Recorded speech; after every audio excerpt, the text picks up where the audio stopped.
tal? ¿Cómo están? Dios les bendiga. Soy Javier Parra Muñoz y como docente de Biblia y Teología tengo la responsabilidad de hacer una lectura del contexto y de lo que estamos viviendo aquí en Colombia desde hace un par de días, más exactamente del 28 de abril de 2021 hasta hoy, mayo 8 de este mismo año.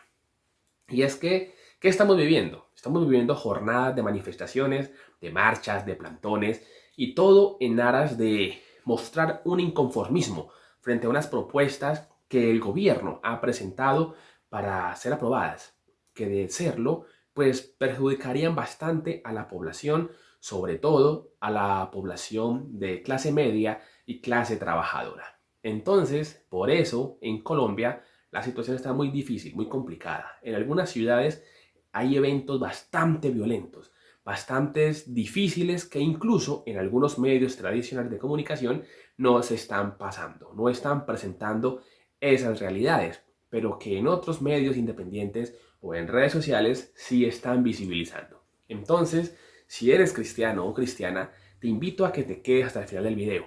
Y si no eres cristiano o cristiana, no importa, también te invito a que te quedes y juntos construyamos unas opiniones en los comentarios. Sería bueno e interesante leerles para saber qué opinan y cómo están viviendo estas realidades. Entonces, vamos a continuar y quiero hablar precisamente en este video desde mi perspectiva como teólogo, como cristiano, en representación de Teología para el Camino y de Ceviteco, el Seminario Bíblico Teológico de Colombia, que tiene diferentes cursos y programas académicos en línea. Vamos entonces a hablar de las protestas sociales, el anhelo de justicia y el rol de los cristianos evangélicos. ¿Referente a qué? A la coyuntura que estamos viviendo en las protestas, en las marchas desde el 28 de abril del año 2021 hasta hoy, mayo 8, que estamos todavía viviéndolas.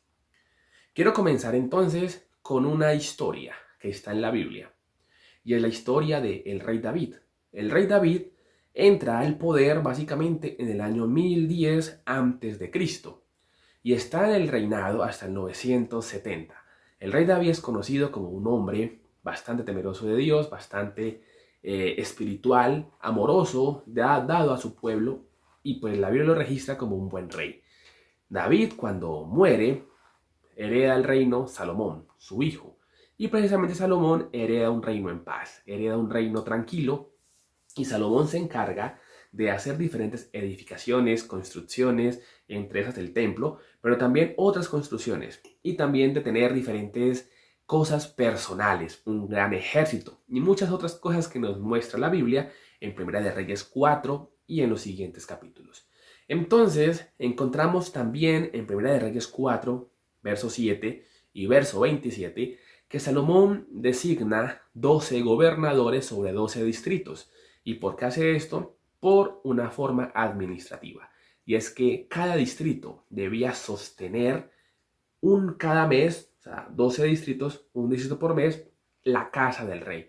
Es decir, todo lo que el rey tenía y todo lo que el rey mostraba.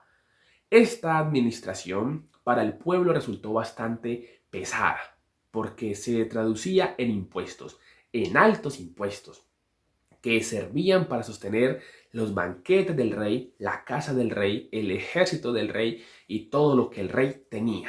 Esto al pueblo lo fue cansando. Ustedes pueden leer todo el capítulo y se darán cuenta de lo que estamos hablando. Pero ya encontramos que Roboán, hijo de Salomón, hereda el reino, y ya Salomón muerto, en el año 931 a.C., Roboán pues, se va a reunir precisamente en Siquén en una asamblea con el pueblo para asumir el reinado. Pero en Primera de Reyes, capítulo 12, verso 4, encontramos que el pueblo le dice a Roboán, Roboán, el yugo que nos tenía tu padre fue bastante pesado. Por favor, quítanos ese yugo, suavice ese yugo y te vamos a servir. Esa fue la propuesta del pueblo. Pero Roboán dijo, en 3 días le doy razón. Se asesoró de ancianos que le dijeron, hágalo, para que el pueblo lo ame y sienta que usted se interesa por ellos.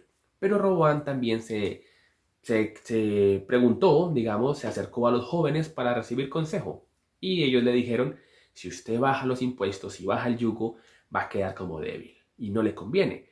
Y precisamente Roboam hizo caso de los jóvenes y le dijo al pueblo: lo que mi padre hizo no es nada con lo que yo voy a hacer. Y eso lo encontramos en 1 de Reyes 12:14. Y allí entonces el pueblo, como no recibió una respuesta amable de su próximo gobernante, dijo: no vamos a seguir con usted. Y Jeroboam se alza y dice: no tenemos parte con Roboam, no tenemos parte con el hijo de David. Hablando pues que era descendencia del rey David. Y allí se divide el reino. Esa reacción inmadura, injusta de Roboam de sostener unos impuestos que estaban bastante pesados hizo que el reino se dividiera. Y allí encontramos toda la historia después del reino del norte, reino del sur, Israel, Judá. Entonces, ¿cuál fue la razón? Que Roboam no escuchó al pueblo. Esto lo pueden corroborar. Primera de Reyes, capítulo 4, capítulo 12 y en adelante. ¿Por qué cuento esto? Porque es que precisamente la Biblia nos sirve como referente, como fuente, como base de inspiración para poder leer las realidades y poder reflexionar lo que allí aprendemos, lo que allí encontramos. Como teólogos, nuestra razón, nuestra labor es ver la sociedad, ver la realidad, reflexionarla y claramente aportar en ella. Entonces, vamos a continuar con el tema. Recuerden las protestas sociales, el anhelo de justicia y el rol de los cristianos evangélicos. Encontramos entonces que en Colombia, precisamente desde el 28 de abril, hay unas marchas, unas protestas, y precisamente por lo mismo que estaba pasando en lo que dijimos ahora. El gobierno ha presentó más bien una propuesta de reforma tributaria que afectaba bastante la economía de la población, gravando más los productos, aumentando y haciendo diferentes cosas que a la población económicamente nos perjudica porque pues somos de Colombia, vivimos en Colombia. Entonces esto motivó a estas marchas. Claro, hay otras razones como la reforma a la salud, la reforma pensional, etcétera, pero una de las principales fue la reforma tributaria. Claro, después de las marchas, el presidente dijo que iba a replantearla, iba a retirar el proyecto, pero que iba a presentar otro, lo cual genera desconfianza por parte de la población. Pero, ¿por qué el video? Resulta que diferentes hermanos y hermanas, pastores, líderes, se han pronunciado. Algunos para decir que es un derecho que el cristiano salga, proteste, y otros que dicen que no es correcto, que no es de cristianos protestar, que no es de cristianos participar de estas jornadas. Entonces, este video busca aportar a esta discusión, a esta pregunta de si el cristiano debe o no debe, puede o no puede participar de estas jornadas de protesta referente a las diferentes propuestas que tiene el gobierno. Entonces, para esto, quiero que avancemos y revisemos que en la Constitución colombiana, nuestra Constitución, hay varios artículos. El primero de ellos dice que Colombia es una república democrática, estoy parafraseando, fundada en el respeto de la dignidad humana, en la que prevalece el interés general. Colombia es una república. Como república hay una democracia que elige unos representantes, ¿cierto? Tenemos una democracia participativa que nos permite a nosotros como ciudadanos participar de diferentes acciones, ¿cierto? Votaciones, referendos, consultas y también de un artículo que vamos a ver más adelante. Pero continuemos. En nuestra Constitución tenemos el artículo 19, el cual dice lo siguiente. Dice, se garantiza la libertad de cultos. Toda persona tiene derecho a profesar libremente su religión y a difundirla en forma individual o colectiva. Todas las confesiones, religiones e iglesias son igualmente libres ante la ley. Es decir, que debido a este artículo en Colombia tenemos libertad de expresar. Claro, lo de ser cristianos es personal y lo hemos hecho a través de la historia con o sin permiso de las leyes terrenales. Pero en este caso en Colombia gozamos del permiso de libremente expresar. Es decir, que podemos tener iglesias públicas, hacer cultos públicos y es válido en nuestro país. De igual, esto es porque también hay países que no se puede. Han habido momentos en la historia que no se ha podido hacer esto. Entonces, pues por eso recalco este artículo. Pero también está el artículo 37 de la Constitución, que dice: toda parte del pueblo puede reunirse y manifestarse pública y pacíficamente. Solo la ley podrá establecer de manera expresa los casos en los cuales se podrá limitar el ejercicio de este derecho. En otras palabras, como colombianos tenemos el derecho de manifestarnos, de protestar pacíficamente cuando alguna circunstancia no nos parezca justa, no nos parezca positiva. Y es precisamente lo que está pasando. Claro, al día de hoy hay diferentes situaciones que rayan en el vandalismo, en el desorden, pero no es todo. No podemos generalizar. Entonces, ¿por qué leer estos artículos? Porque es importante reconocer que estamos en una república, estamos en una democracia. Y precisamente la Biblia nos dice en Romanos 13, que viene hablando de los deberes cristianos desde el capítulo 12, y nos dice este versículo 1 del capítulo 13: sométase toda persona a las autoridades superiores, porque no hay autoridad sino de parte de Dios, y las que hay por Dios han sido establecidas. En otras palabras, que como cristianos debemos actuar de acuerdo a la ley. Y la ley en Colombia nos permite marchar, nos permite manifestarnos pacíficamente. No estamos haciendo nada que no sea correcto. Entonces, como cristianos, de antemano, podemos marchar porque en la Constitución nos dice que es un derecho. Y la Biblia dice que no podemos pasar por encima de la ley. Entonces, si una marcha es pacífica, no está agrediendo la ley. Continúo. Para diferentes personas no se puede hacer manifestaciones, no se puede hacer este tipo de marchas, de protestas, pero recordemos en la Biblia, por ejemplo en Jeremías 22, versos 3 y 5, se habla de lo que hizo el profeta Jeremías refiriéndose al rey. Le dijo al rey Jeremías: haced juicio y justicia, y librad al oprimido de mano del opresor, y no engañéis, ni robéis al extranjero, ni al huérfano, ni a la viuda, ni derraméis sangre inocente. En otras palabras, el profeta le está diciendo al rey que no sea malo, que no sea injusto, que no sea corrupto, que haga las cosas bien. Entonces vemos que el profeta, que recuerden que el profeta es el que da un mensaje, y no solamente espiritual, sino también de justicia social. Entonces el profeta lo hizo, diferentes profetas lo hicieron. Nosotros como iglesia estamos en la obligación de predicar el evangelio. Pero el evangelio no solamente es hablar del reino de los cielos, sino de la justicia social, de la ayuda al prójimo, del bienestar, de la dignidad del ser humano. Entonces, como cristianos, tenemos esa responsabilidad que es bíblica.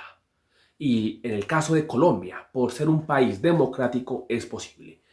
He leído diferentes situaciones donde se plantea que los cristianos del siglo I no hicieron protestas ante el imperio, pero no podemos comparar estos dos escenarios. ¿Por qué no? Porque es un contexto diferente.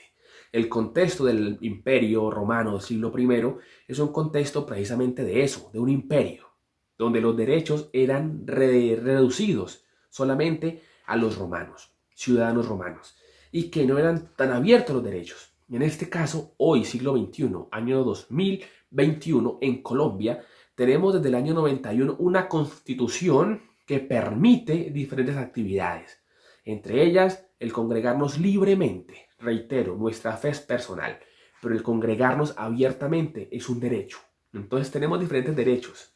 Entonces no podemos comparar una democracia con una dictadura o con un gobierno autoritario imperialista. No podemos compararlo. No podemos porque son diferentes contextos. Entonces nosotros como cristianos en Colombia tenemos el derecho a manifestarnos. Es bíblico. Resulta que nosotros debemos identificar 3 situaciones que pasan en las marchas. Bueno, 4 podríamos decir. La primera es las personas que marchamos, porque lo hice también, por manifestando nuestro inconformismo, porque hay algunos puntos, ¿cierto?, dentro de las propuestas que son injustos. Hay puntos que no ayudan a la población, que no generan justicia social, que no generan paz, que no generan tranquilidad.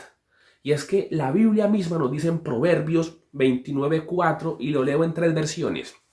La Reina Valera dice: el rey con juicio afirma la tierra, mas el que exige presentes la destruye. Pero ese mismo texto en la Biblia de traducción al lenguaje actual dice: el rey que hace justicia da seguridad al país, el que solo cobra impuestos lleva al país a la ruina. Este mismo texto en la Nueva Versión Internacional dice: con justicia el rey da estabilidad al país, cuando lo abruma con tributos lo destruye. Esto es lo que estaba pasando en Colombia, lo que está pasando, que con la reforma tributaria se estaba buscando aumentar los impuestos, abrumar el país, a nosotros como ciudadanos. Claro, eso no está bien. Es bien y es justo pagar impuestos, pero no es justo que hayan diferentes acciones que opriman, ¿cierto? En teología se habla de una parte que es la teología de la liberación, que es cuando precisamente denuncia las actitudes del gobierno o del Estado cuando genera pobreza a raíz de oprimir al pueblo. Entonces recordemos que la Biblia nos envía precisamente a hacer luz, a hacer lámparas, a hacer la sal de la tierra. Y esta luz no solamente es predicando el evangelio, sino practicando un evangelio social, un evangelio de justicia social, de preocupación por el otro. Entonces, continuemos. Nosotros tenemos en este país, en estos momentos, diferentes situaciones. Entonces, hay 4, como les digo, categorías en una marcha. Las personas que salimos en un acto legal, constitucional, de manifestarnos en contra de algo, pero también están las personas que no saben qué está pasando y que aprovechan esos espacios para hacer violencia, para hacer daños, porque no les importa el país, no saben nada y no quieren aprender. Están los ladrones, que siempre están aprovechando diferentes oportunidades. Los mismos ladrones que en diciembre o en otras fechas aprovechan las multitudes para hacer daños. Y están algunos infiltrados. ¿Cómo así infiltrados? Sí, personas que desde diferentes instituciones quieren deslegitimar las protestas y quieren dañar estas realidades, esas manifestaciones. Se ha comprobado que hay sabotajes. Entonces, hay diferentes personas que protestan o que salen. Nosotros debemos ser de los pacíficos, porque la Biblia dice que nosotros debemos ser paz, ser esos hijos de paz, esos pacificadores, esos que aportemos a la tranquilidad de un país. Entonces podemos hacerlo. Claro, hay un deber cristiano que es orar, que es clamar, y debemos hacerlo. Debemos orar por nuestro país, orar por las realidades, clamarle al Señor, pero también hacer parte de esta democracia participativa que es mostrar nuestro inconformismo, así como lo hemos mostrado en otros momentos. ¿Se acuerdan sobre unas cartillas?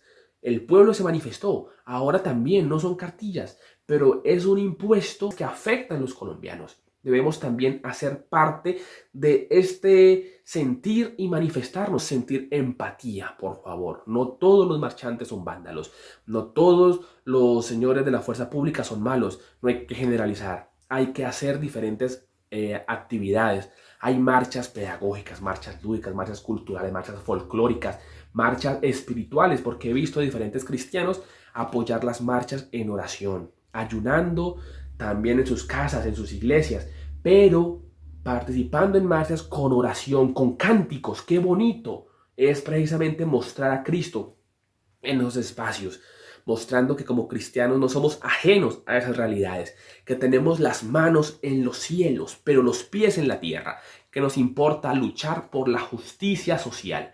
Entonces, hablando y continuando, debemos tener en cuenta que debemos orar, debemos clamar, ayunar por nuestro país y hacerlo permanentemente, no solo ahora que estamos en esa situación, sino siempre. Pero en estos momentos también sentir empatía, porque recordemos el texto de Esther 4:13, cuando Mardoqueo le dice a Esther que haga algo y ella como que no quiere hacerlo. Mardoqueo le dice: no crea que usted va a salir bien librada, a usted también la va a tocar esta realidad. A usted y a mí también nos toca la realidad, porque tenemos trabajos, emprendimientos, nos puede afectar estas realidades. Entonces, no seamos apáticos, Somos colombianos, no estamos incumpliendo la ley. Si hacemos las cosas de manera pacífica, estamos respetando.